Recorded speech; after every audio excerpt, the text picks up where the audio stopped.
Halo Sobat Movie, kembali lagi di channel Rian Volts. Video kali ini saya akan melanjutkan alur cerita film Alice in Borderland episode keempat. Di cerita sebelumnya, Arisu, Karube, Chota, dan Saori mengikuti sebuah game hide and seek dengan tingkat kesulitan 7 hati. Tanpa disangka, hanya ada satu orang saja yang bisa menjadi pemenang dalam permainan tersebut. Karube awalnya tidak ingin mati dan berniat untuk menjadi pemenang. Namun pada akhirnya mereka semua merelakan diri agar Arisu yang tetap bertahan hidup. Arisu pun syok dengan kematian dua orang sahabatnya sekaligus. Lantas apakah yang akan terjadi di episode keempat ini? So langsung saja kita ke alur ceritanya guys. Selamat menonton.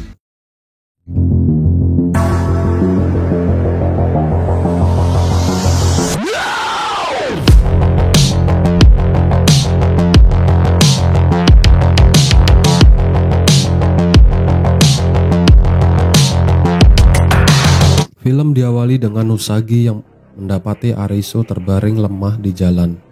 Saat ditanya, Arisu mengaku ingin mati. Mendengar perkataan Arisu, Usagi lantas membiarkan dan meninggalkan Arisu begitu saja. Beberapa waktu kemudian, Usagi kembali melihat Arisu masih berada di tempat yang sama. Kali ini ia memutuskan untuk membawanya ke tempat tinggalnya saat ini. Tempat tinggalnya Usagi semacam gudang yang lumayan luas. Dalam adegan kilas balik, terlihat hubungan Usagi yang cukup dekat dengan ayahnya, seorang pendaki gunung ternama bernama Shinigori Usagi. Menjelang orang-orang menghilang, muncul rumor yang mengatakan Shinigori melakukan kecurangan saat melakukan pendakian tanpa tabung oksigen. Meski terlihat tidak memperdulikan hal itu, nyatanya Shinigori lalu menghilang begitu saja dan digosipkan bunuh diri karena merasa bersalah.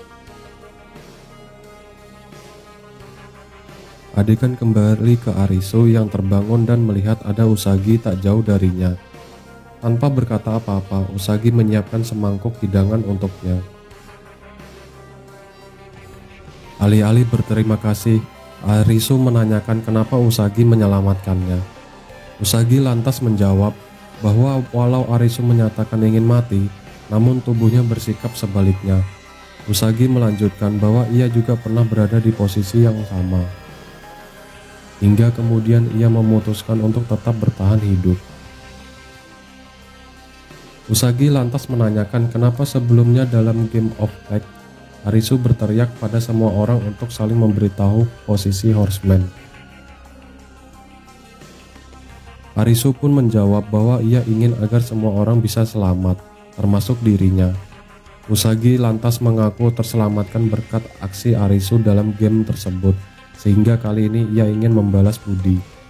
Arisu lantas terdiam mendengarnya. Saat malam tiba, Usagi tiba di depan sebuah terowongan, salah satu area permainan malam itu. Rupanya ia tidak sendiri, Arisu menyusulnya di belakang. Di mulut terowongan terdapat sebuah bis yang dipenuhi oleh coretan grafiti. Lalu kemudian muncul 3 orang peserta lain yang sudah lebih dulu tiba di dalamnya. Mereka adalah Seizan, Yamane, dan Takuma. Ketiganya mengaku sudah bersama-sama menyelesaikan 4 game sebelum itu. Pergelangan kaki kiri Takuma sendiri tampak terluka. Namun saat ditanya penyebabnya oleh Arisu, Takuma terlihat gugup menjawabnya.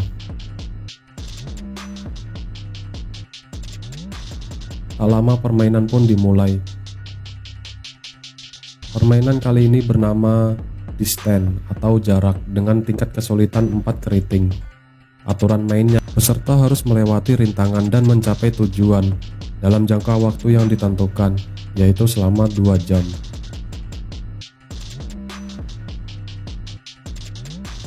Yamane sempat mencoba menghidupkan bis, namun ternyata tidak ada bahan bakar di dalamnya. Menyadari bahwa tidak ada opsi lain selain berlari, Takuma merasa tidak sanggup. Ia meminta Seizan dan Yamane untuk melanjutkan saja tanpa dirinya. Awalnya mereka enggan meninggalkan Takuma sendirian. Namun pada akhirnya Seizan maupun Yamane setuju melakukannya. Mereka pun mulai berlari dan terus berlari menuju sisi lain dari terowongan. Mencapai di kilometer 6, pencahayaannya mulai berkurang. Usagi merasakan ada sesuatu di hadapan mereka. Dan ternyata benar, tanpa disangka ada seekor macan kumbang berdiri menghadang. Dan macan kumbang itu mulai berlari menghampiri Arisu dan kawan-kawan. Bersusah payah mereka berusaha untuk menghindarinya.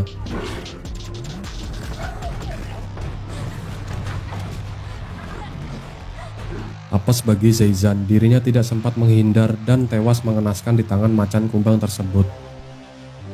Meski Iba mau tidak mau, Yamane, Arisu, dan Usagi memanfaatkan momen tersebut untuk berlari maju.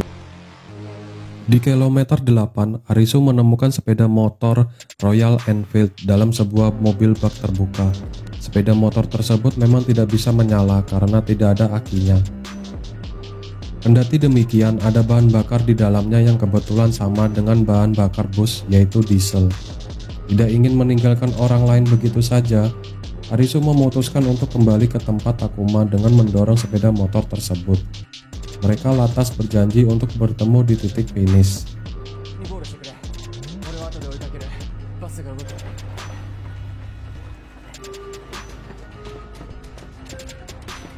Setelah melewati kilometer 10, Usagi dan Yamane mendapati jalan buntu, alias ada tembok yang menutupi jalur terowongan. Mengira itu adalah titik finish, keduanya lalu duduk di sana untuk menunggu kedatangan Arisu dan Takuma. Sayangnya perkiraan mereka salah. Mulai terdengar suara gemuruh dari balik tembok tersebut, disusul dengan air memancar kencang dari lubang baut yang terlepas satu persatu.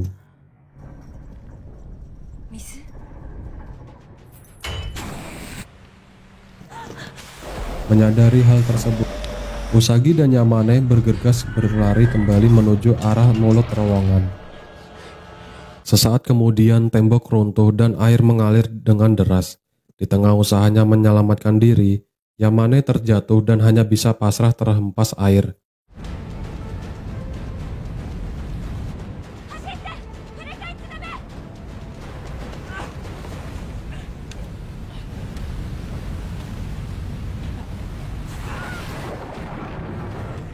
Sementara itu, di saat air mulai mendekati Usagi, bus yang dikendarai oleh Takuma muncul. Dengan sigap, Arisu berjaga di pintu bus guna menarik Usagi ke dalam bus. Tepat sebelum air menerjang, Takuma menghentikan bis dan Arisu meraih tangan Usagi.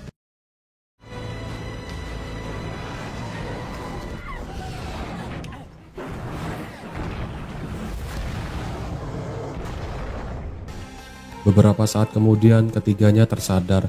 Bis sudah dalam posisi terguling, namun mereka tidak mengalami luka sama sekali.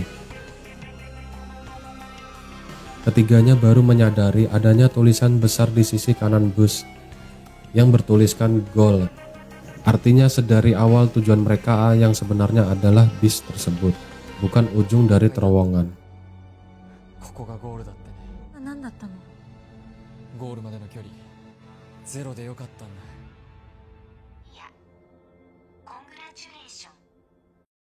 Takuma lalu berpamitan. Ia mengajak Arisu dan Usagi untuk berkumpul kembali suatu saat nanti, jika masing-masing dari mereka masih bisa bertahan hidup.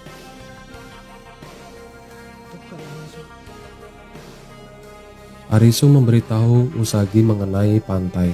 Arisu yakin bahwa Game Master, orang-orang yang bertanggung jawab atas segala permainan, ada di sana.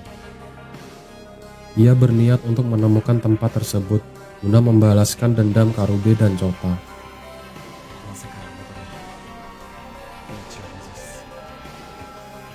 Beberapa waktu kemudian, terlihat Arisu dan Usagi berboncengan menggunakan sepeda menyusuri jembatan. Dan film pun selesai. Terima kasih telah menonton video dari saya.